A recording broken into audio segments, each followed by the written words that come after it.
नमस्कार, मी Sarita Kaushik. Zero our मध्ये आपलं स्वागत. आजचा दिवस तमाम मराठा समाजासाठी अत्यंत महत्त्वाचा ठरलाय, कारण आज विधिमंडळाच्या दोन्ही सभागृहात मराठा आरक्षणासाठीचं विधेयक एकमतानं मंजूर झालंय आणि त्याबरोबरच महाराष्ट्रातील तमाम मराठा समाजाला शिक्षण आणि नोकरीत 10% स्वतंत्र असं आरक्षण मिळण्याचा मार्ग मोकळा झालाय. मात्र दुसरीकडे याच मराठा आरक्षण विधेयकावरून विरोधही सुरू झालाय. सगळ्यात महत्त्वाचा विरोध म्हणजे मनोज जरांगेंचा.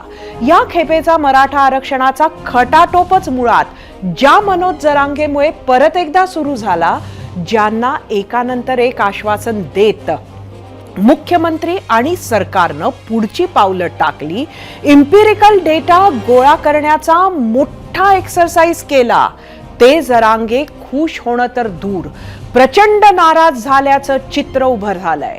अगदी थोड्या वेळात मनोज जरांगे झिरो अवर मध्ये सहभागी होणार आहेतच. आज सकाळी मनोज जरांगे यांना दिलेला शब्द पाळत सरकारनं विशेष अधिवेशन बोलावलं. आधी झालेल्या मंत्रिमंडळाच्या बैठकीत मराठा आरक्षणाच्या अहवालाला एकमतानं मंजुरी मिळाली आणि मग हाच अहवाल विधिमंडळासमोर ठेवला गेला. मुख्यमंत्र्यांनी भाषणही केलं आणि त्यानंतर महाराष्ट्र विधिमंडळातील दोन्ही सभागृहात मराठा आरक्षण विधेयक 2024 एकमतानं मंजूर झालं आणि 20 फेब्रुवारी 2024 ला मराठा समाजाला शिक्षण आणि नोकरीत 10% स्वतंत्र आरक्षण मिळालंय. दोन प्रश्न सर्वांच्याच मनात होते. आरक्षणाची मर्यादा 50% जाईल का, आणि तसं झालं तर ते कोर्टासमोर टिकेल का? याचं उत्तर खुद्द मुख्यमंत्र्यांनी दिलंय, पाहूयात.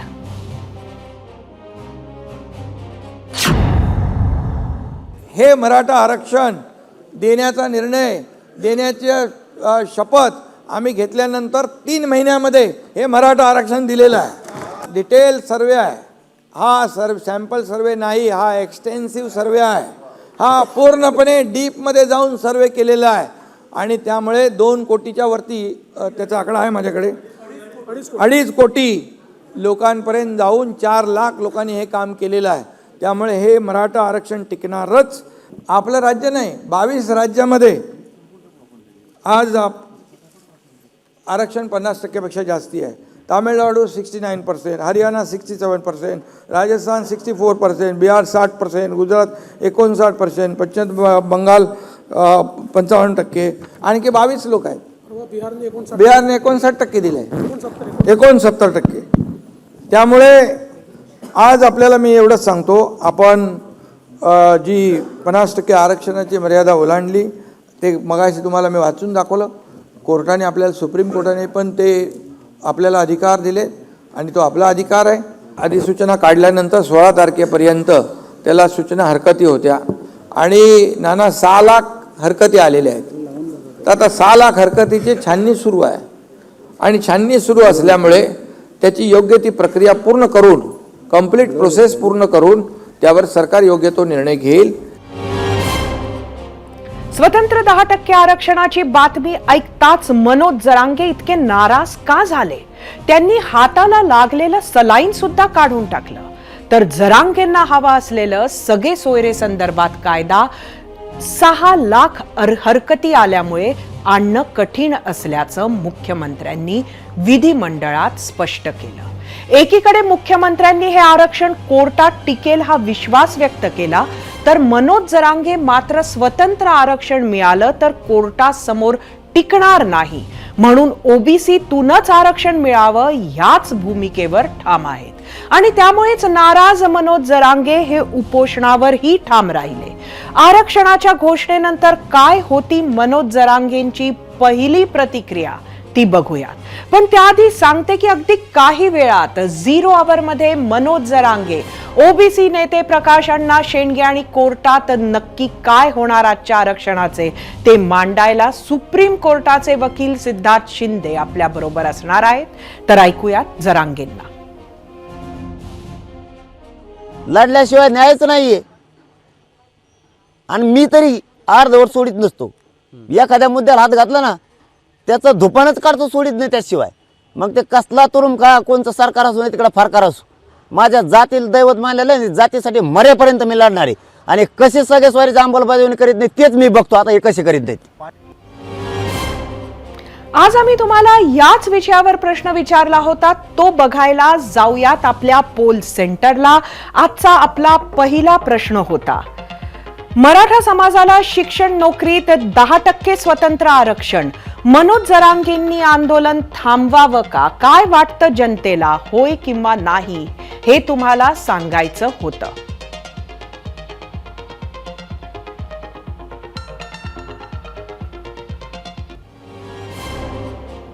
आरक्षण घोषित केले आणि सत्ताधारी कार्यकर्त्यांनी जोरदार सेलिब्रेशन केलं. विधिमंडळाच्या आवारात आमदारांनीही गुलाल उधळला, फटाके फोडले. मुंबईसह ठाणे, नाशकातही मराठा समाजाकडून जोरदार सेलिब्रेशन करण्यात आलं. खरं तर मनोज जरांगेंनी ओबीसीतून आरक्षणाची मागणी केली होती. असं असतानाही सरकारनं मराठा समाजाला स्वतंत्र आरक्षण का दिलं, तर ते उपमुख्यमंत्री देवेंद्र फडणवीसांनी समजावून सांगितलं. पाहूयात. मराठा समाजाला अशा प्रकारचं आरक्षण देणं हे योग्य ठरेल असं मत आपल्या महाराष्ट्र राज्य मागासवर्ग आयोग जस्टिस शुक्रे साहेब आणि संपूर्ण आयोगाने एकमताने हा अहवाल आम्हाला दिला आणि या अहवालातल्या शिफारसी महाराष्ट्राच्या मंत्रिमंडळाने स्वीकारल्या आणि त्याच्यावर आधारित आज कायदा करण्यात आला. मी राज्य मागासवर्ग आयोगाचे मनापासून आभार मानतो. घटनेत 50% आरक्षणाची मर्यादा आहे. तसेच 52% आरक्षण असलेल्या महाराष्ट्रात आता ही मर्यादा 72% गेली आहे. बिहार सरकारनं अलीकडेच मंजूर केलेल्या मागास कायद्याचा आधार महाराष्ट्र सरकारनं घेतलाय. तसंच तमिळनाडू सरकारनं 69% मर्यादा वाढवून मागास जातींना अतिरिक्त आरक्षण दिले, त्याचा आधारही राज्य सरकारनं घेतलाय. महाराष्ट्र मागास आयोगाच्या सर्वेक्षणानुसार राज्यात मराठा समाजाचं 28% एवढं मोठं प्रमाण आहे. एवढ्या मोठ्या मागासलेल्या समाजाला ओबीसी मध्ये सामावून घेता येत नाही. त्यामुळे त्यांना सरकारी नोकऱ्या आणि विकसित क्षेत्रात त्यांचे प्रतिनिधित्व वाढवण्यासाठी वेगळे आरक्षण देण्यात यावे असं नमूद केलंय. त्यासाठी आयोगानं जवळपास 1,58 लाखांपेक्षा जास्त लोकांचा डेटा संकलित केला. मराठा समाजाला आरक्षण देण्यासारखी वेगळी असामान्य परिस्थिती नाही असं कारण देत यापूर्वी सर्वोच्च न्यायालयानं आरक्षण देण्यास नकार दिला होता.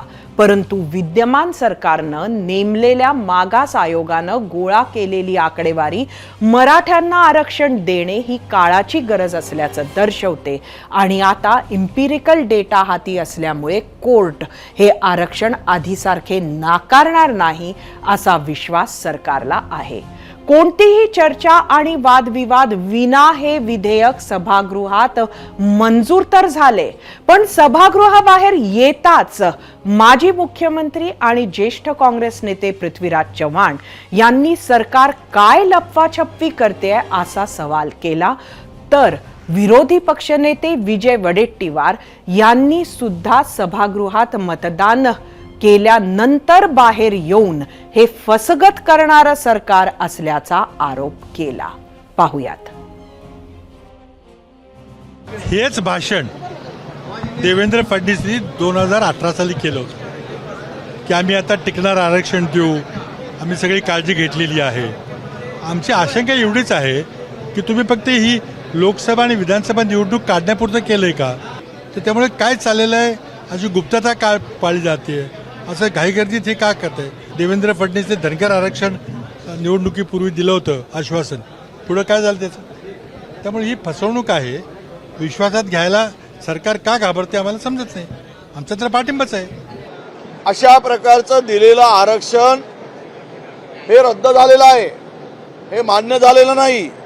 सर्वोच्च न्यायालयाने सुद्धा हे मान्य केलेलं नाही, त्यापुढे टिकू शकलं नाही. गायकवाड समितीच्या अहवालाला आधार घेऊन या सगळ्या परिस्थितीमध्ये म्हणजे मला वाटतं की हे फसगत करणारं फसवं सरकार आहे आणि पुन्हा एकदा मराठा समाजाची या सरकारने फसगतच केली हे येणाऱ्या दिवसामध्ये तुम्हाला सगळ्यांना दिसणार आहे. विरोधकांनी सरकारवर टीका केल्यानंतर सरकारमधील मंत्री छगन भुजबळांनी थेट मराठा आंदोलक मनोज जरांगे पाटलांवर आगपाखड केली. पाहुयात. आज अध्यक्ष महोदय ज्या जरांगेचा उल्लेख माननीय मुख्यमंत्र्यांनी केला, अहो ते सतत धमक्या देतात, याला टपकविल त्याला टपकविल. मला स्वतःला धमकी.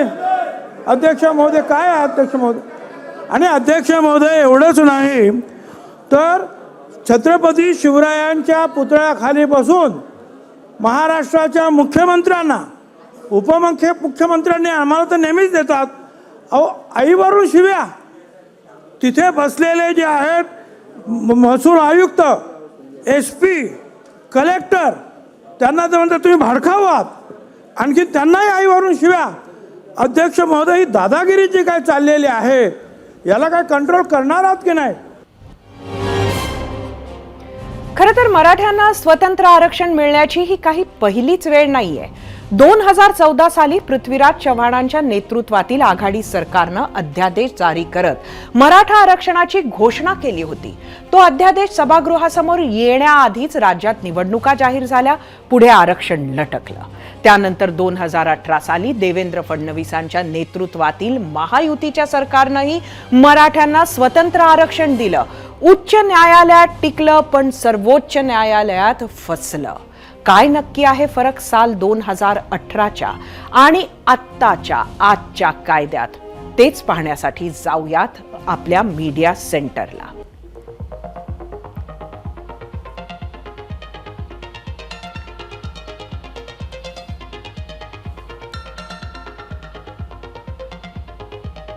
काही 2018 सालचं आरक्षण कायद्याचं नाव महाराष्ट्र राज्य सामाजिक आणि शैक्षणिक दृष्ट्या मागास प्रवर्ग आरक्षण 2024.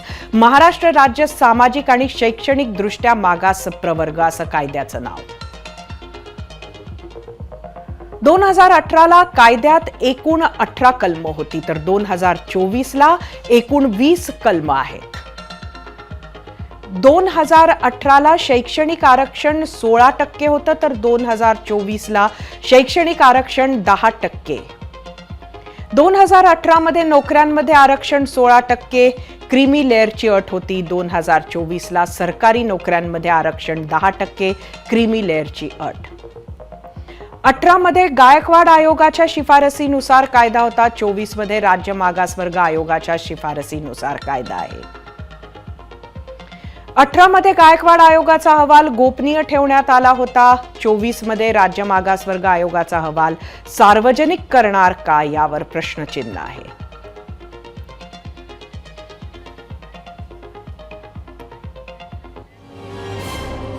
मराठा आरक्षणाच्या नव्या कायद्यात अनेक तरतुदी असल्यानं हा कायदा कोर्टासमोर टिकणार असा विश्वास मुख्यमंत्र्यांनी व्यक्त केलाय. मात्र आज मिळालेल्या आरक्षणासंदर्भात काही प्रश्न नक्कीच उपस्थित होत आहेत. त्यातलेच काही महत्त्वाचे प्रश्न आणि त्याची उत्तरं पाहूयात. त्यासाठी जाऊया परत एकदा आपल्या मीडिया सेंटरला. मराठा समाजाला आरक्षण मिळालं का? होय, विशेष अधिवेशनात राज्यात मराठा आरक्षणाची घोषणा झाली आहे. दुसरा प्रश्न, मराठा समाजाला आरक्षणाची तरतूद किती आहे तर 10%. तिसरा प्रश्न, मराठा समाजाला कुठे कुठे आरक्षण तर नोकरीत आणि शिक्षणात 10%. चौथा प्रश्न, मराठा समाजाला ओबीसीतून आरक्षण देण्याची मागणी मान्य झाली का? नाही. मराठा समाजाला स्वतंत्र संवर्गातून आरक्षण ओबीसीला मिळत असलेल्या सगळ्याच सवलती लागू होणार नाहीत. पाचवा प्रश्न, राज्यातील 50% आरक्षण मर्यादा ओलांडली का? होय, महाराष्ट्रात आधीचे 52% आरक्षण, त्यामध्ये आता या 10% आरक्षणाची भर. 6वा प्रश्न, मराठा समाजाला कोणकोणत्या नोकऱ्यांमध्ये आरक्षण? सरकारी शाळा, मंत्रालय, क्षेत्रीय कार्यालय, जिल्हा परिषद, विद्यापीठे आणि इतर सरकारी कार्यालय, MPSC मार्फत भरल्या जाणाऱ्या पदांमध्ये आरक्षण मिळणार. 7वा प्रश्न, मराठा समाजाला शैक्षणिक प्रवेश घेताना कुठे कुठे आरक्षण? सर्व सरकारी शैक्षणिक संस्थांमध्ये विद्यार्थ्यांसाठी 10% आरक्षण असणार.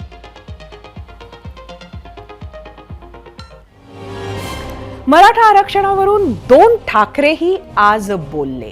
एकीकडे सरकार ज्यांच्याशी जवळीक साधू पाहत आहे त्या राज ठाकरेंनी सरकारवरच अविश्वास दाखवला, तर दुसरे ठाकरे म्हणजेच उद्धव ठाकरेंनी मात्र थेट आजवर मिंधे म्हणून ज्या मुख्यमंत्री एकनाथ शिंदेंना हिणवलं त्यांचे चक्क जाहीर आभार मानले.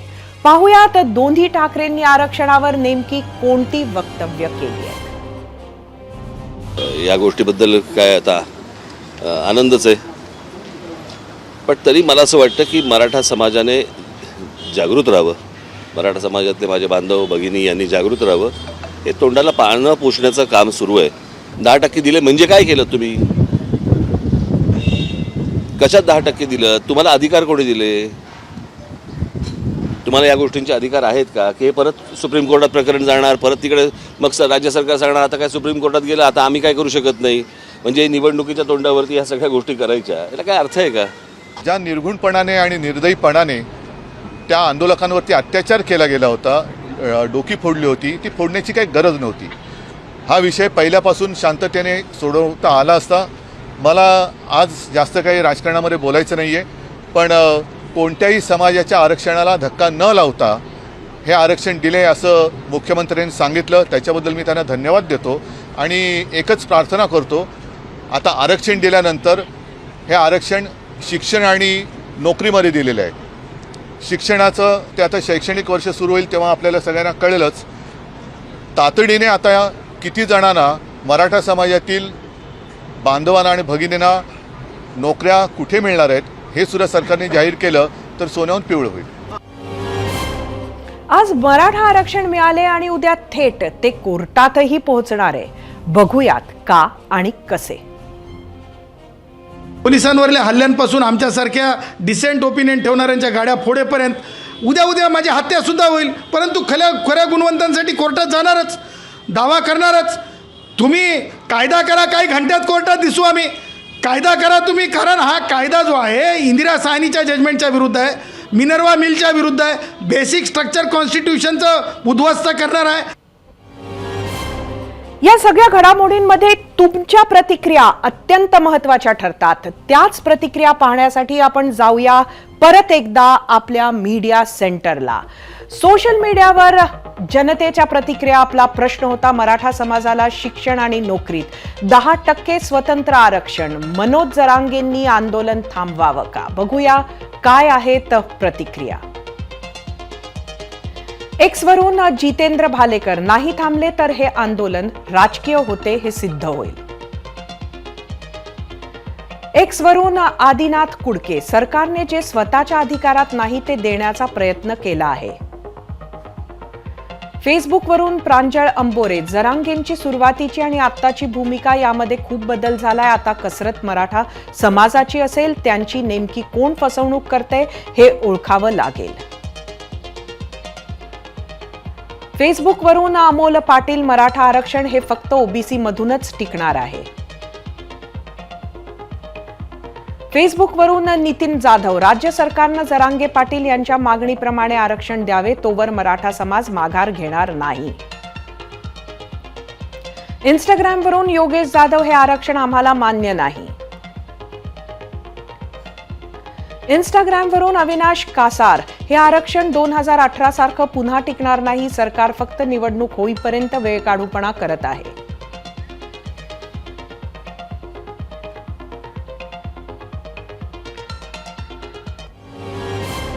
आज महाराष्ट्रात तिसऱ्यांदा स्वतंत्र मराठा आरक्षणाची घोषणा झाली आहे. त्यामुळे महाराष्ट्रातील आरक्षणाची मर्यादा 62% पोहोचले.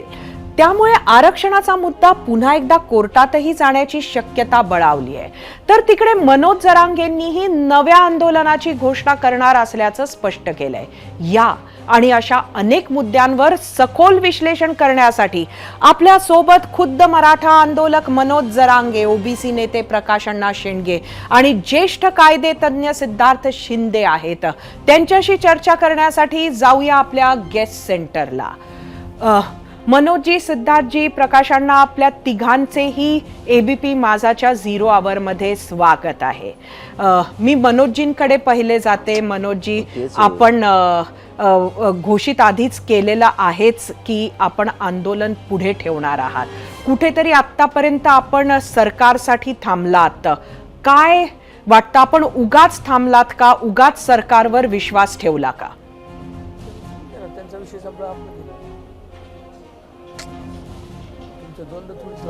मनोजजी, आपल्याला माझे प्रश्न ऐकू येतात का? कशामुळे पण मनोजजी, मनोजजी, आपल्याला ऐकू येत आहे प्रश्न? आपण आमच्या स्क्रीनवर आहात. मी परत एकदा प्रश्न आपल्याला विचारते. आतापर्यंत आपण सरकारवर विश्वास दाखवून थांबला होतात. आज आपल्याला फसवल्यासारखं वाटतंय का?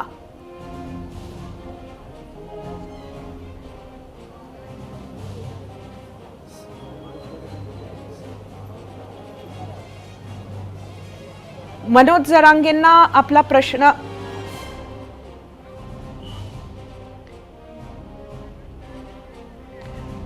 मनोज जरांगेंना आपला आवाज ऐकू येत नाहीये. मी तोपर्यंत पुढे जाते. प्रकाश अण्णा, मी आपल्याला विचारते, आज आपल्याला ओबीसी मधून ओबीसीच्या आरक्षणाला कुठलाही धक्का न लागता हे आरक्षण मिळाले आहे. आपण आज आश्वस्त झालात का?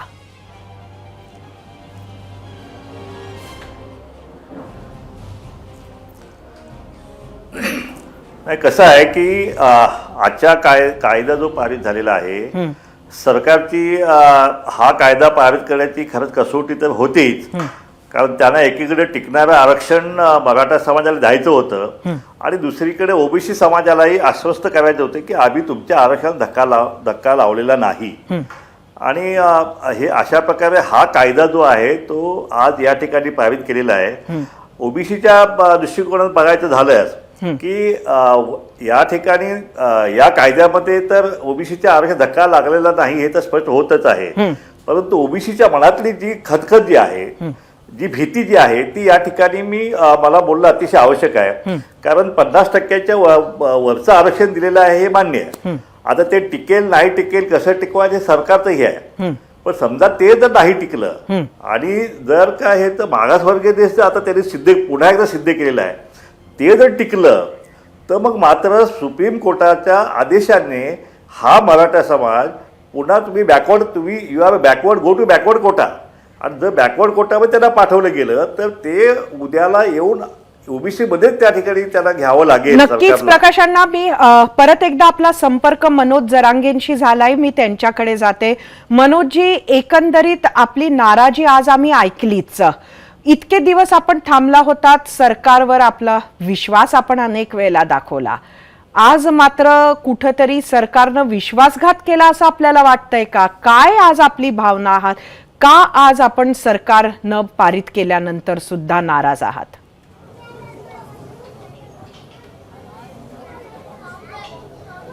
मराठ्यांची मागणी ओबीसी आरक्षणातली आणि आमच्या तिथं नोंदी आहेत. आमच्या नोंदी नाही येत असं नाही. आम्ही काय हट्ट गाजवत नाहीत की त्यांचं आरक्षण आम्हाला द्या. जर आमच्या नोंदी सापडल्यात, आम्हाला कसं आरक्षण देऊ शकत नाहीत तुम्ही? आणि ज्यांच्या नोंदी सापडल्या नाहीत त्यांच्यासाठी तुम्ही सगळ्या सोयऱ्यांची अधिसूचना काढली, त्याची अंमलबजावणी करायला पाहिजे. विशेष अधिवेशन घेता आणि विशेष अधिवेशनाचा फायदा कोणाला करू न द्यायला लागलेला? या गोरगरीब जनतेला त्याचा फायदा झाला पाहिजे. ते सोडून तुम्ही उगाच 2-3 लोकांनी मागणी केली आणि 100-150 लोक ते आरक्षणाचा फायदा घेणार आहेत. त्यांच्यासाठी तुम्ही आमच्या मुळावरती थोपवताय काय हे आरक्षण? आमची मूळ मागणी जी आहे त्यावरती आम्ही ठाम येत आणि आज नाही येते 6 महिन्यापासूनचा विषय, हे काय अचानक आणलेलं नाही. त्यामुळं आम्हाला सगळ्या सोयऱ्यांची अंमलबजावणीच पाहिजे. त्यासाठी आम्ही हा लढा उभा केलेला आहे आणि ह्या लढा कायम स्वरूपी राहणार आहे. आणि कसं काय देत नाहीत बघूयात ना. अधिसूचनाच तुम्ही करताना फसवता, ही कुठली पद्धती? हे सर्रास यांचं धनगर बांधवांचं आरक्षण असो, छोट्या छोट्या जातीचं ओबीसीचं आरक्षण असो, हे यांची पहिल्यापासूनची ही पद्धतच आहे. हे सर्वसामान्यांना द्यायचं नाही, विशेष अधिवेशनासारखा घाट घालायचा आणि तिथं जनतेला फायदा न होता कुठं तोंडाकडं बघून तोंडापुरत्या लोकांचा फायदा झाला पाहिजे, ही भूमिका आम्हाला मान्य नाही. कारण करोडो समाजाची भूमिका तुम्हाला बघावं लागणार आहे, जनमत तुम्हाला बघावं लागणार आहे. काय तर तुम्ही उठ्ठाल आणि कसलाही निर्णय घेता सत्तेत आहात म्हणून हे चालणार नाही आहे. शेवटी जनतेचं जनमत महत्वाचं आहे आणि जनतेच्या भावना महत्वाचं. आमचा आक्रोश आमच्यासाठी महत्वाचा आहे, आमचे पोर आमच्यासाठी. तुम्हाला ही भीती वाटते का मनोजजी की असं स्वतंत्र दिलेलं आरक्षण टिकणार नाही?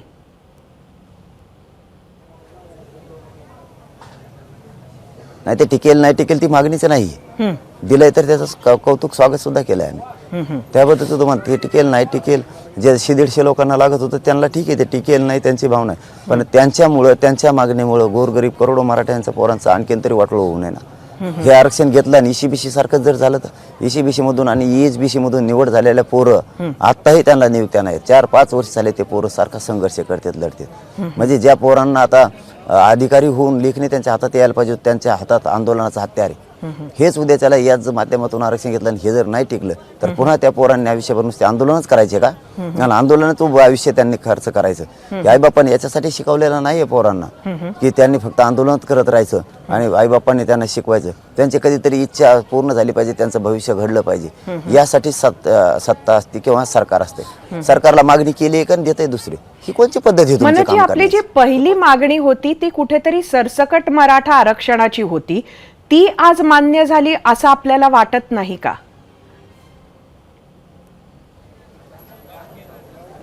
मागणी ही नाहीच आहे ना. कसं वाटल? आम्ही आमची जमीन जिथं आमचा 7-12 निघाला ती मागतो आम्ही तुम्हाला. तुम्ही आम्हाला 500 किलोमीटरवर कसं डोंगर देताय?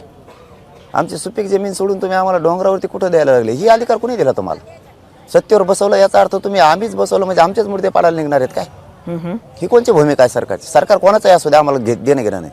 त्या पक्षाचं पेक्षाचं त्या सत्यफत्याचं देणं घेणं नाही आम्हाला. ज्यासाठी माणूस बसलाय त्याच्याशी त्याची प्रामाणिक भूमिका असली पाहिजे. विशेष अधिवेशन ही काय साधी सोपी गोष्ट नाही. विशेष अधिवेशनाचा उपयोग हे सामान्य मराठ्यांना, सामान्य जनतेला झाला पाहिजे. आणि तुम्ही जी मागणीचं नाही ते देताय म्हणजे ही कोणची पद्धती तुमची? त्यासाठी आम्ही उद्या दुपारी 12 वाजता बैठक बोलवली आंतरवालीत. आम्ही उद्या पुढील आंदोलनाची दिशा ठरवणार. आम्हाला सगळ्या सोयरींची अंमलबजावणी पाहिजे म्हणजे पाहिजे. आमचा वाद सरकारशी, आमचा कोणाशी नाही. मध्ये कोणी कोणाच्या अंगावर ओढून घ्यायची अजिबात गरज नाही, काही संबंध सुद्धा नाही कोणाचा. आमचा वाद सरकारशी, सरकारला आम्ही बघू ते अंमलबजावणी कशी देत नाहीत. म्हणजे सध्या तुमच्या समोरचा मुख्य अजेंडा हा ओबीसीतून आरक्षण घेण्याचा आहे की सगळे सोयऱ्यांचा आहे? मागणी क्रमांक 1 कुठली? त्यांच्या नोंदी सापडल्यात, त्यांना कुणबी मागणी आमची अशी आहे की ओबीसीतून मराठ्यांना 50% आत आरक्षण पाहिजे. त्यासाठी आमच्या 57 लाख नोंदी मिळाल्यात. 57 लाखांना प्रमाणपत्र देऊन त्यांच्या परिवारांना द्यायचे. आणि त्याचबरोबर ज्या मराठ्यांच्या नोंदी सापडल्या नाहीत त्यांच्यासाठी ज्यांची नोंद सापडली त्याच नोंदीच्या आधारावर सगळ्या सोयऱ्यांचा कायदा पारित करून नोंद न मिळालेल्या राज्यातल्या मराठ्यांना त्याच माध्यमातून त्याच नोंदीच्या आधारावर सगळ्या सोयऱ्यांना आरक्षण द्यायचं ही मागणी ही सरकारनं मान्य केली आहे. त्याची अधिसूचना काढलेली आहे. त्याची अंमलबजावणी करा आम्ही एवढंच सांगतो त्यांना. आणि तुम्ही अंमलबजावणीला आम्हाला खेळायला लागला. ही कोणचं राज्य चालवताय तुम्ही नेमकं? मराठ्यांच्या विरोधात जाणं तुम्हाला परवडणार नाही. तुम्हाला वाटत असेल की त्यांची गरज आहे, त्यांच्यासाठी आपल्याला नाही करता येणार. तुम्हाला मराठ्यांची सुद्धा गरज आहे, कारण मराठा सुद्धा संख्येनं या राज्यात कमी नाही. आम्ही सुद्धा बलाढ्य आहेत, संख्येनं प्रचंड मोठे आहेत. आमची सुद्धा गरज कशी नाही हे यावेळेस दाखवतो आम्ही तुम्हाला. तुम्ही कसे देत नाही ते सुद्धा आम्ही बघणार आहेत, कारण तुम्ही आधी सूचना काढलेली. यावेळेचं आंदोलन आपलं कसं असणार आहे मनोजजी?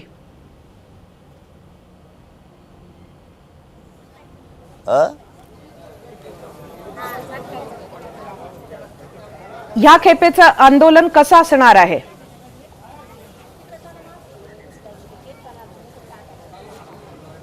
झालं थोडं राहिलं, थोडंच राहिले ना. यावेळेचं आंदोलन हे शांततेतच आहे. आंदोलन आम्ही शांततेतच करणार, पण प्रचंड ताकदीनं करणार. कारण आम्ही आमच्या हक्काचा न्याय मागतो. आमचा 7-12 मिळाला, आमची जमीन मिळाली ती आम्हाला पाहिजे. आमचा हक्काचं पाहिजे. आम्हाला कोणा फिसकाची काही संबंध नाही. उगा गैरसमज करायचा काही संबंध नाही कोणाचा, कोणी करायचं सुद्धा नाही. आमच्या हक्काच्या नोंदी सापडल्यात आणि ज्यांच्या सापडल्या नाही त्यासाठी अधिसूचना काढली. त्या अधिसूचनेची अंमलबजावणी पाहिजे. याच्यासाठी शांततेत आंदोलन होणार. उद्या दुपारी 12 वाजता अंतरवालीत आम्ही बैठक लावली 21 तारखेला. त्या बैठकीत आम्ही समाज सगळा निर्णय घेणार आहे पुढील आंदोलनाचा, आणि आंदोलनाची तारीख ठरवणार आहे, तर आंदोलन सुरू करणार आहे. नसता त्यांनी अंमलबजावणी उद्या तरी करावी. धन्यवाद मनोजजी, आपण 0 आवर मध्ये आलात आणि आमच्या प्रश्नाची उत्तरं दिलीत. हीच महत्वपूर्ण चर्चा आपल्याला पुढे सुरू ठेवायची आहे. आपल्या बरोबर ज्येष्ठ कायदेतज्ञ सिद्धार्थ शिंदे आहेत, ओबीसी नेते प्रकाश अण्णा शेंडगे आहेत. मी सिद्धार्थजींकडे जाते, कारण एक प्रश्न जो महाराष्ट्राला आज पडलेला आहे तो आहे की हा कायदा, आजचा कायदा कोर्टात टिकणार का? बघा, मागचा कायदा काही कारणास्तव हायकोर्टात टिकला, सुप्रीम कोर्टात तो टिकला नाही. आता त्याच्यात सुधार करून सरकारने मागच्या वेळेस गायकवाड कमिशन होती, ह्यावेळेस राज्य मागासवर्गीय आयोगाचाच अहवाल आहे. राज्य मागासवर्गीय आयोग हा काय आत्ता नेमलेली संस्था नाहीये, ती आधीपासूनच कार्यरत संस्था आहे. त्यातले लोक बदलत असतील, पण राज्य मागासवर्गीय आयोगाचा हा अहवाल आहे. आणि त्याच्यात त्यांनी सर्वे वगैरे केलेला आहे, एम्पेरिकल डाटा गोळा केलेला आहे. आता कोणी त्याला चॅलेंज करेल हे नक्की आहे. आता काही जणांनी सांगितलंय की आम्ही त्याला चॅलेंज करू, पण ते चॅलेंज होईल ह्याच्यामध्ये मग कायदा करायचाच नाही का? आणि जे विरोधक, आता मी पॉलिटिकली नाही बोलते, मी एक वकील आहे, पण जर तुम्हाला त्या कायद्याबद्दल शंका आहे तर तुम्ही हाऊसमध्ये तो एकमताने का मंजूर केला? तुम्ही तिथे डिव्हिजन मागायचं होतं आणि त्याच्या विरोधात मतदान करायचं होतं ना. तर आता सरकारने हा कायदा, कुठलंही सरकार असू ते आपलं सरकार आहे, आपण त्यांना निवडून दिलेलं सरकार आहे, आपण आपल्या आमदारांना निवडून दिलंय, आमदारांनी हा कायदा पास केलाय. राज्यपाल जसं त्याच्यावर साईन करतील तसं तो कायदा अंमलात येईल. आता तो विषय वेगळा आहे. आता आपण सगळे सोयऱ्यांकडे जाऊ.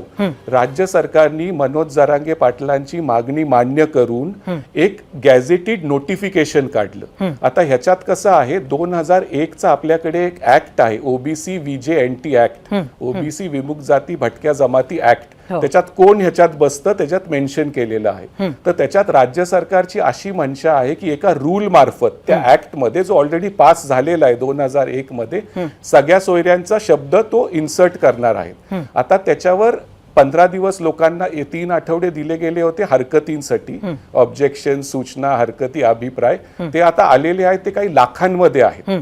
तर आता त्याच्यावर त्यांचं डिपार्टमेंट, लॉ डिपार्टमेंट वगैरे त्याच्यावर अभ्यास करेल आणि लवकरात लवकर तो कायदा, त्याला तुम्हाला विधिमंडळाकडे ही अधिसूचना लागू करायला विधिमंडळाकडे जायची गरजच नाहीये. नुसतं कॅबिनेटनी तो अप्रूव्ह केला, त्याच्यात काही जर बदल केले किंवा तसा तसा तो अप्रूव्ह केला आणि त्या ऍक्ट मध्ये तो रूल म्हणून इन्सर्ट केला, तर तिथेच विषय संपतोय, मग तो लागू होईल. आणि ह्याला पण कोणतरी कोर्टात नक्कीच जाणार आहे. आता तुम्ही बघा, हे गॅझेटेड नक्कीच मी येते सिद्धार्थजी आपल्याकडे परत, पण मी प्रकाश अण्णांकडे जाते. प्रकाशजी, काय सांगाल, अजूनही टांगती तलवार ही आहे, ओबीसी आरक्षणातूनच अजूनही आरक्षण मिळावं मराठ्यांना असा आग्रह मनोज जरांगेंचा आहे, त्यामुळे तुमची जी भीती होती ती अजूनही कायम आहे?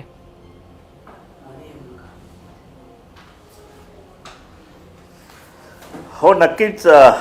ओबीसीच्या आरक्षणाचं जे आहे की एकंदरीत गेल्या 2-3 महिन्यापासून ज्या घडामोडी जर आपण पाहिल्या, त्या उभ्या महाराष्ट्रानं पाहिलेल्या, उभ्या देशानं पाहिलेल्या आहेत की जरांगे साहेबांनी जे आंदोलन सुरू केलं ते त्याची सुरुवात अशी होती की आम्हाला फक्त मराठवाड्यातील निजामाच्या विभागामध्ये जे काही कुणबी बांधव जे आहेत त्यांच्या नोंदी त्या ठिकाणी कुणबी आहेत आणि त्यांना कुणबी म्हणून दाखले देण्याकरता एवढ्यापुरती मर्यादित अशी मागणी सुरुवात होती. आणि त्या मागणीला माझ्यामध्ये सर्वांनी पाठिंबा दिला की ठीक आहे, काही बांधव त्यात राहिले असतील याच्यामध्ये, निजामाच्या ह्याच्यामध्ये, तर त्यासाठी हे केलं. पण नंतर काय झालं, नंतर त्यांच्या मागण्या वाढत गेल्या सगळ्या. मग नंतर सरसकट आलं, नंतर पूर्ण महाराष्ट्र आलं.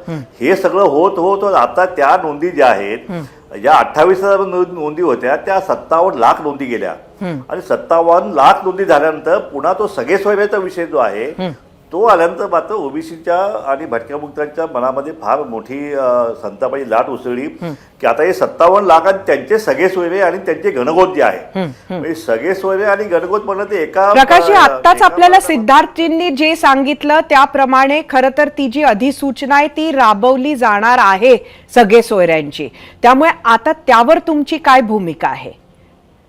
म्हणजे आजचा कायदा एक भाग झाला आणि या बाबतीतली अधिसूचना जी सरकारनं काढली तो दुसरा भाग झाला. सगळे सोयऱ्याची अधिसूचना जी आहे त्याच्यावरती हरकती मागवल्या. आमच्या ओबीसीने भटक्या विमुक्तांनी तब्बल इतिहासात एवढ्या हरकती कधीच नोंदवल्या, एवढ्या 6.5 लाख नोंदी ज्या आहेत ना हरकती आम्ही नोंदवलेल्या आहेत. आणि त्या हरकतींना बगल देणं सरकारला तेवढं सहजासहजी शक्य होणार नाही आहे. आणि जर तशा प्रकारे बदल देण्याचं कारण हा कायदा जो आहे, हा जो बदल अधिसूचना जी आहे ती नुसत्या ओबीसीसाठी नाही आहे, तर ती दलितांसाठी सुद्धा आहे, ती एससी साठी आहे, एसटी साठी आहे, भटक्यामुक्तांसाठी आहे, सगळ्या मागासवर्गीयचा जो आहे त्याच्यामध्ये त्या अधिसूचनेमध्ये आणखी एक भयानक गोष्ट अशी आहे की त्याच्यामध्ये शपथपत्र, म्हणजे नुसतं शपथपत्र जरी दिलं तरी सुद्धा कोणी एससीच्या शेड्यूल ट्राईब मधलं आरक्षण क्लेम करू शकतो, एससी मधलं करू शकतो, ओबीसी मधलं करू शकतो. अशा प्रकारचं जर हे दुसऱ्या शपथपत्रावर जर आरक्षण मिळायला चालू झालं तर या आरक्षणाचा पूर्ण मला सवळा वाटतं सिद्धार्थजींना काहीतरी बोलायचं आहे. काय म्हणताय सिद्धार्थजी आपण? बघा, ह्याच्यात सरकारनी मनशा दाखवलेली आहे, गॅझेटेड नोटिफिकेशन त्यांनी आणलेलं आहे, म्हणजे त्यांनी त्यांचा इंटेंट दाखवला आहे ह्याच्यात. आता त्याच्यात आता सगळे अभिप्राय सूचना वगैरे गेलेल्या आहेत, त्याचा अभ्यास केला जाईल. असं नाही की ते आहे तसंच उचलून त्या ऍक्टमध्ये तो रूल इन्सर्ट केला जाईल. एखाद्या वेळेस त्याच्यात काही चेंजेसही होतील, पण सरकारला कसं आहे, आपल्याला थोडा वेळ का द्यावा लागेल, कारण ह्याच्या विरुद्ध जर कोर्टात कोण गेलं तर मग तुम्ही नॅचरल प्रोसेस फॉलो केलंय का, नॅचरल जस्टिस फॉलो केलाय का, मग तुम्ही म्हणू शकता हो आम्ही एवढा वेळ दिला, सूचना हरकती आल्या, त्याच्यावर आम्ही विचार केला आणि मग आम्ही हे अधिसूचना ही लागू करत आहोत त्या ऍक्टच्या मार्फत, रूलच्या मार्फत. तर प्रोसेस आपल्याला फॉलो करावा लागेल. आणि आता तर येऊ तर दे ना. आता सरकार, माझं एकच हे आहे की जरांगे पाटलांनी च्या आंदोलनामुळे खूप लोकांनी ह्याच्यात आंदोलनं सुरुवातीपासून केले, त्यांच्या आंदोलनामुळेच सरकारला त्यांनी घाईला आणलेला आहे. हा कायदा पण परत रिजेक्ट झालेला, परत आता हा 10% वालं. आणि एक लक्षात घ्या की अधिसूचना हे सगळे सोयऱ्यांचं पण त्यांच्यामुळेच झालेलं आहे. आता ते होईल कधी होईल ते सरकारला, जरांगे पाटलांना एक अश्युरन्स द्यावा लागेल आणि ते सरकारच्या हातात आहे. आणि जर ते नाही केलं तर मग तुम्ही अधिसूचनाच का आणली, म्हणजे तुम्ही इंटेंट का दाखवला. तर त्यामुळे उद्या किंवा 1-2 दिवसांनी त्यांना एक डेट द्यावी लागेल की हा रूल आम्ही ह्याला काही विशेष अधिवेशनाची गरज नाहीये, नुसतं कॅबिनेटनी जरी पास केलं तरी तो रूल त्या ऍक्ट मध्ये इन्सर्ट होईल, कारण हे डेलिगेटेड लेजिस्लेशन आहे. प्रकाशजी, सगळे सोयऱ्यांनाच तुमचा विरोध आहे का? सगळे सोयऱ्यांच्या ह्या अधिसूचनेलाच तुमचा विरोध आहे का मुळात? हो, नक्कीच ह्या सगळे सोयऱ्याच्या अधिसूचनेला आमचा विरोध आहे. पण मुळात मध्ये ज्या 57 लाख कुणबी नोंदी ज्या त्यांनी आता कुणबी दाखले देण्याचा जे आदेश काढलेले सगळ्या कलेक्टरना 18 जानेवारीचा तो आदेश आहे, त्या 57 लाख कुणबी नोंदीला सुद्धा आमचं ऑब्जेक्शन आहे आणि त्यालाही ऑब्जेक्शन आहे. आणि ह्या जे सगळे सोयरेचा जो GR आहे, जो काढणार आहे, त्यालाही आमचं खूप स्ट्रॉंग असं ऑब्जेक्शन असणार आहे. आणि जर ते सरकारनं जर इम्प्लिमेंट केलं तर मग म्हटलं आम्हाला ते न्यायालयात सुद्धा आम्हाला ते चॅलेंज करावं लागेल आहे. कारण कुणबी समाजाचे दाखले घेऊन बॅकडोर एंट्री, म्हणजे हे काय मागासलं सिद्ध झालेलं नाही. आजच्या कायद्यामध्ये त्यांनी मागासवर्गीय सिद्ध केलेलं आहे, पण कुणबीचं दाखला घेणं म्हणजे कधी काळी, म्हणजे अकबराच्या काळामध्ये आमचा आजोबा पंजोबा त्यावेळी मागासवर्गीय होता किंवा कुणबी होता.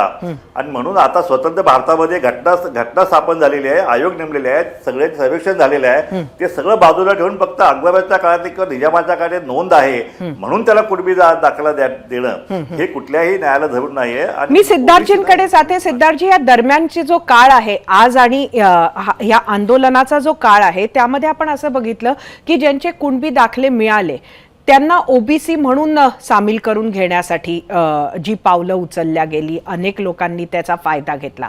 आज आता दुसरीकडे मराठा आरक्षणही लागू झालं, तर नक्की कुठल्या कॅटेगरीमध्ये लोक बसणार? आधीची जी मंडळी होती ज्यांनी आधी ह्या कुणबी नोंदी सापडल्या त्यांनी ओबीसीतून आरक्षण घ्यायचं आणि उरलेल्यांनी मराठ्यातून घ्यायचं, असं होणार आहे का? कायदा काय म्हणतो? बघा, नुसती कुणबी नोंद सापडली, सर्टिफिकेट दिली, त्याला थोडाफार अर्थ आहे, पण त्याला व्हॅलिडिटी पण मिळवावी लागते. कास्ट स्क्रुटिनी कमिटी, दर जिल्ह्याची कास्ट स्क्रुटिनी कमिटी असती, त्याच्यासमोर व्हॅलिडिटी मिळवावी लागते. आता मी सरकारची ह्याच्यात काय मनशा असू शकते हे मी सांगतो की सरकारने एक तर मराठा समाजाला इन जनरल हे 10% SCBC दिलेलं आहे, ते राज्य सरकारच्या नोकऱ्या आणि शिक्षणापुरतं आहे. आणि जो उर्वरित समाज आहे, ज्यांचे कुणबी नातेवाईक आहेत, ज्यांच्या नोंदी आहेत, त्याला सगळे सोयऱ्या मार्फत त्यांना त्या ओबीसीच्या 27% ऍडजस्ट करायचं असं सरकारची मनशा. आता त्यात काही लोक म्हणतात त्यात एवढे लाख एवढे कोट लोक येतील आणि ओबीसीवर आघात होईल. ते काही प्रमाणात असू शकतं, पण एकदम आत्ताच आपण त्याला बघावं नाही लागणार की एवढे कोट एवढे लाख लोक येतील. आता त्याचं एक्झॅक्ट प्रोसेस, आता हा जो गॅझेटेड नोटिफिकेशन मध्ये जो लिहिलेला आहे ते एक्झॅक्ट तसं इम्प्लिमेंट होणार नाहीये. त्याच्यात एखाद्या काही चेंजेस पण होऊ शकतात, तसंही होऊ शकतं. आणि त्याच्यानंतर आणि बघा, कोर्टात जायची मुभाही आपल्याकडे सगळ्यांना आहे. आता कोर्टात गेल्यावर कोर्ट त्याच्यावर काय करेल ते कोर्ट, पण सरकारला पण ह्याच्यात बघावं लागेल. हे 10% वाले पण, आणि जर सगळे सोयऱ्यांची अधिसूचना त्यांनी लागू केली, त्या ऍक्ट मध्ये तो रूल इन्सर्ट केला, तर ते कसं कोर्टात टिकेल हे सरकारवर आहे.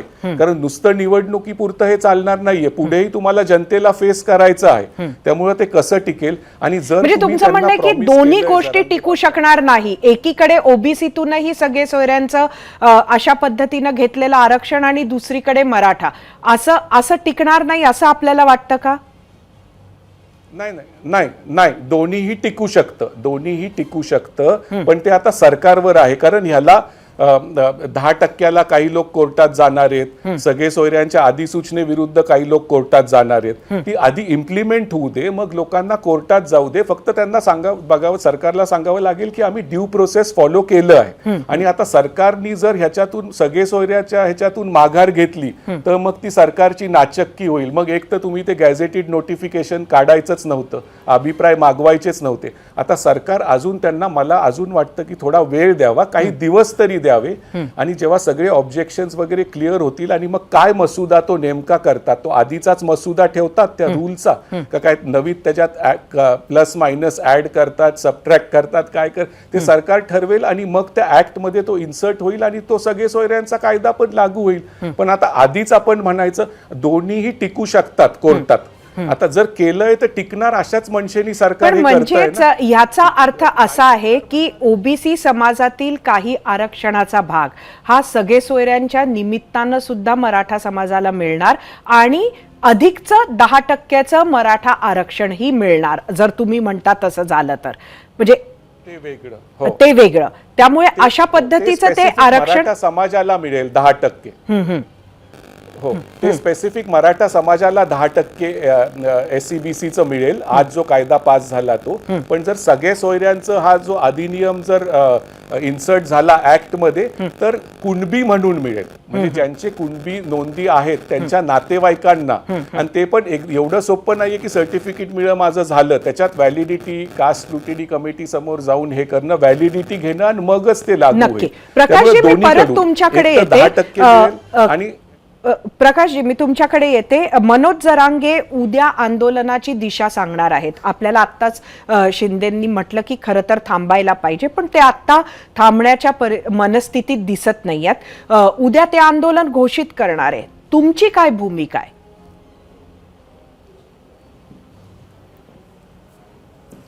नाही, कसं आहे की कुठेतरी आता हे आरक्षणाचा वाद हा थांबणं आवश्यक आहे. कारण गावागावामध्ये मराठा विरुद्ध ओबीसी जो आहे तो वाद अतिशय मोठ्या प्रमाणात सुरू झालेला आहे. एकमेकांवर आरोपप्रत्यारोप सुरू झालेले आहे. गावबंदी होत आलेली आहे. काही ठिकाणी बहिष्कार सुद्धा टाकण्याचे हे झालेले आहेत. भुजबळ साहेबांचं मध्ये जे विधान आहे त्याच्यावरून आपला कल्पना असेल कुठल्या लेवलला ते सुरू आहे. आणि हे जर थांबवायचं असेल तर मराठा समाजाच्या नेत्यांनी कुठेतरी एका भूमिकेशी त्यांनी हे करणं, ऍडजस्ट होणं अतिशय आवश्यक आहे. आता आज जे त्यांनी टिकणारं आरक्षण म्हणतायत ते 10% मिळालेलं आहे. याच्या व्यतिरिक्त आणखी 10% EWS आरक्षण त्यांना मिळालेलं आहे. मग हे 10% आणि प्लस हे 10%पैकी 8.5%, जवळपास आजच्या घडीला 18.5% आरक्षण जे आहे ते मराठा समाजाला मिळालेलं आहे. आणि कुठेतरी समाधान जो आहे ते मराठा समाजाने ठेवलं पाहिजे. आणि आता हे आरक्षण फक्त त्यांनी आता सरकारच्या पाठीमागे लागून हे आरक्षण कोर्टामध्ये कसं टिकेल याच्यासाठी त्यांनी आता एफर्ट्स लावावेत. आता हे सिद्धार्थजी, एक महत्वाचा मुद्दा आता प्रकाशांनी उचलला तो हा आहे की EWS आरक्षणाचा. आणि खरं तर तो प्रश्न आहे की ते आरक्षण जे ओपन कॅटेगरीसाठी होतं ते आता मराठा समाजाला 10% मिळाल्यानंतर तिथं त्यांचा वाटा असणार आहे का?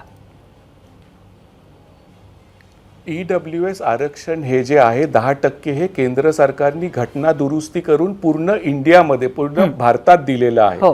ते EWS ज्या कम्युनिटी म्हणजे 8 लाखापेक्षा ज्यांचा कमी इन्कम असेल आणि जे ओपन कॅटेगरीमध्ये असतील त्यांना हे लागू होईल.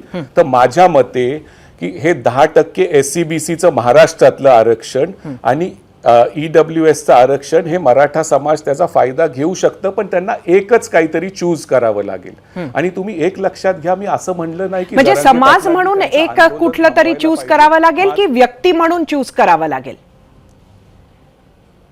व्यक्ती म्हणून त्यांना चूज करावं लागेल की आपल्याला EWS हे पूर्ण इंडियाला लागू आहे आणि ते केंद्र सरकारच्या नोकऱ्या आणि शिक्षणासाठी आहे. SCBC जे आहे ते फक्त महाराष्ट्र सरकार पुरतं आहे. तर त्यांना एक घ्यावं लागेल.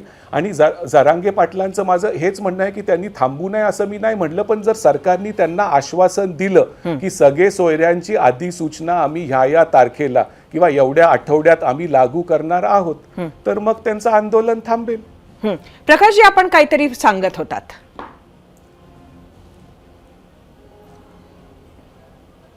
नाही, कसं आहे की एका वेळी एका समाजाला किती आरक्षण द्यायचं हा पण एक या प्रश्न महाराष्ट्रापुढे आहे. कारण आता एकीकडे कुणबी दाखले 57ला कुणबी दाखले, परत सगळे सोयऱ्यांचा अध्यादेशाचा विषय चालू आहे, ते एक आरक्षण, त्यानंतर EWS आरक्षण, त्यानंतर आता हे SCBCचं आरक्षण जे आहे, म्हणजे एका समाजाला 3 ठिकाणी आरक्षण जे आहे हे कुठल्या सामाजिक न्यायामध्ये बसत नाही आहे. म्हणून आमची मागणी आहे सरकारकडे की तुम्ही त्यांना एक कुठं आरक्षण द्या ना तुम्ही. त्यांची संख्या कमी अशी तुम्ही वाढवून द्या, किंवा हे 10% ह्याच्यामध्ये आणखी 10% वाढवून द्या. पण आमच्या ज्या OBC मध्ये घुसण्याचा जो प्रकार चालू आहे तो कुठेतरी थांबवला पाहिजे. अशा प्रकारची मागणी आम्ही स्वतः आता मुख्यमंत्री साहेबांना भेटून आणि सगळ्यांना भेटून आम्ही करणार आहोत. किंवा आता झालं ना, आता हा विषय संपवा, तुम्ही आता टिकणार आरक्षण दिलंय, तुम्ही ते टिकवा. आमच्या तुम्हाला शुभेच्छा आहेत, आम्ही अभिनंदनही करत आम्ही मुख्यमंत्र्यांचं. पण आता मात्र आमचं हे कुणबी म्हणून जे बॅकडोर एंट्री जी आहे ती एंट्री त्याला देणं, त्याला थांबवावं, हा सगळे स्वतः JR थांबवावा, ही आमची मागणी राहील. आणि माझी शिंदे सरांना माझा एक प्रश्न आहे की एकदा घटना आपली स्थापन झाल्यानंतर स्वतंत्र भारताची घटना आल्यानंतर सगळ्या समाजाचे सर्वेक्षण झालेले आहेत आणि त्याच्यामध्ये कोण SC आहे, कोण ST आहे, कोण OBC आहे आणि कोण ओपनमध्ये हे सगळं नक्की झालेलं आहे. मग असं असताना मी आता सांगणे की माझा पणजोबा किंवा खापर पणजोबा हा निजामाच्या काळात माझा आता हा होता, मागासवर्गीय होता, म्हणून मला आताच सर्टिफिकेट. नक्कीच आपली भावना लक्षात आली प्रकाशांना. एक शेवटची कमेंट सिद्धार्थजी मी आपली घेते, आपल्याला वेळेची मर्यादा आहे, सांगा, बोला. बघा, शेवटची जातीनिहाय जनगणना ही झाली 1931 मध्ये. त्याच्यानंतर जातीनिहाय जनगणना ही झालेलीच नाहीये. आता बिहारनी तो राज्य पातळीवर एक प्रयोग केलेला आहे, त्यांनी केलेली आहे. पण जोपर्यंत जातीनिहाय जनगणना होत नाही तोपर्यंत आपल्याला ह्या प्रश्नाचं उत्तर येणार नाही आणि त्याला वेळ लागेल. आता केंद्र सरकार 50% मर्यादा वाढवू शकतं का? हो, वाढवू शकतं. पण केंद्र सरकार तसं करेल का? कारण it will open a can of worms. कापू, पाटीदार, जाट हे सगळं आहे. त्यामुळे राज्यापुरतं हे ठीक आहे. आता राज्य सरकारवर ते आहे की ते कोर्टात कसं टिकवायचं आणि सगळे सोयऱ्या मार्फत पण द्यायचं कसं, ते आता राज्य सरकारवर आहे. धन्यवाद आपल्या दोघांचेही. आपण 0 आवर मध्ये आलात आणि आमच्या प्रश्नांची उत्तरं दिलीत. आज महाराष्ट्रात मराठा आरक्षणाची घोषणा झाली खरी, मात्र त्याबरोबरच आरक्षणासंदर्भातील खरी लढाई देखील सुरू झाली आहे. आरक्षण उद्याच कोर्टातही जाऊ शकतं, त्यावरही आपलं लक्ष असणारच.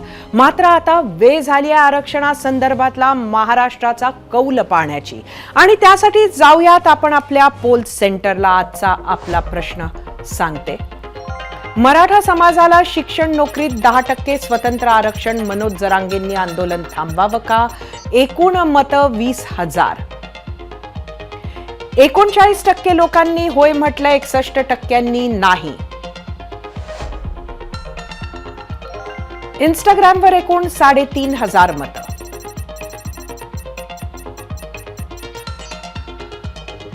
चौपन्न 54% लोकांनी होय म्हटलंय, 46% नाही.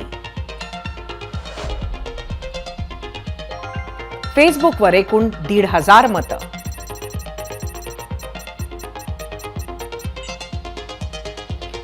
त्रेचाळीस 43% लोकांनी होय म्हटलंय, 57% नाही. एक्सवर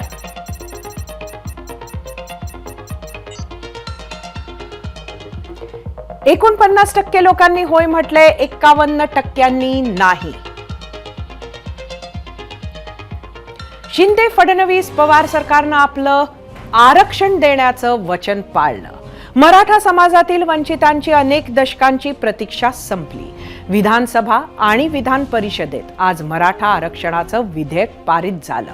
महाराष्ट्राचं हे आरक्षण कायद्याच्या कसोटीवर टिकेल असा विश्वास मुख्यमंत्री एकनाथ शिंदे यांनी व्यक्त केला आहे. तो सार्थ ठरेल अशी आशा करूयात आणि 0 आवरमध्ये आज इथेच थांबूयात.